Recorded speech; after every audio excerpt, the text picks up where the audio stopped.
Croeso. Yn y fideo byr hwn, byddwn yn eich tywyd trwy bopeth sydd angen i chi ei wybod am asesiadau iechyd ar-lein digidol.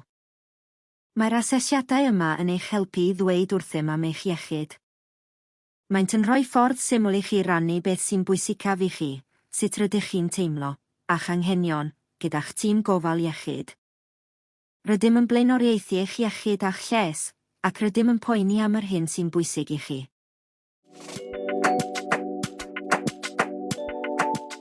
Sut mae'r asesiadau yma yn gweithio? Byddwn yn gofyn ychydig o gwestiynau syml i chi am eich bywyd bob dydd, lles, symptomau, ac ansawdd bywyd. Mae'r cwestiynau hyn a elwir yn mesurau canlyniadau a adroddir gan cleifion, proms, yn helpu'ch tîm gofal iechyd i ddeall sut mae eich cyflwr yn effeithio arnoch chi ar hyn sy'n bwysicaf i chi. Mae eich atebion yn galluogi gofal mwy personol, sy'n canolbwyntio ar y claf. Mewn rhai asesiadau, mae eich ymatebion yn cynhyrchu sgôr sy'n olrhain newidiadau dros amser, gan eich helpu chi a'ch clinigwyr i wneud penderfyniadau gwybodus am y driniaeth fwyaf addas ar gyfer eich anghenion a'ch amgylchiadau. Bydd eich timau clinigol yn gofyn i chi gwblhau eich asesiad iechyd ar-lein, a byddwch yn anfon neges destun, ac neu e-bost gyda'r ddolen i'r asesiad. Rydych chi'n debygol o dderbyn mwy nag un asesiad ar-lein.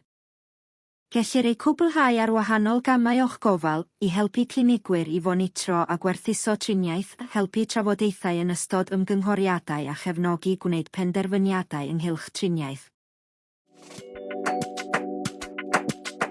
Os nad oes gennych fynediad at ffôn clyfar, llechen neu gyfrifiadur, gall aelod o'r teulu, gofalwr neu weithiwr gofal iechyd proffesiynol eich helpu i lenwi'r ffurflen.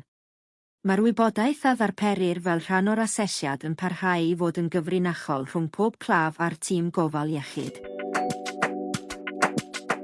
Gwiriwch gyda'ch gweithiwr gofal iechyd proffesiynol bod ganddynt eich manylion cyswllt cyfredol, yn enwedig rhif ffôn symudol i dderbyn negeseuon testun, a neich cyfeiriad e-bost i dderbyn negeseuon e-bost.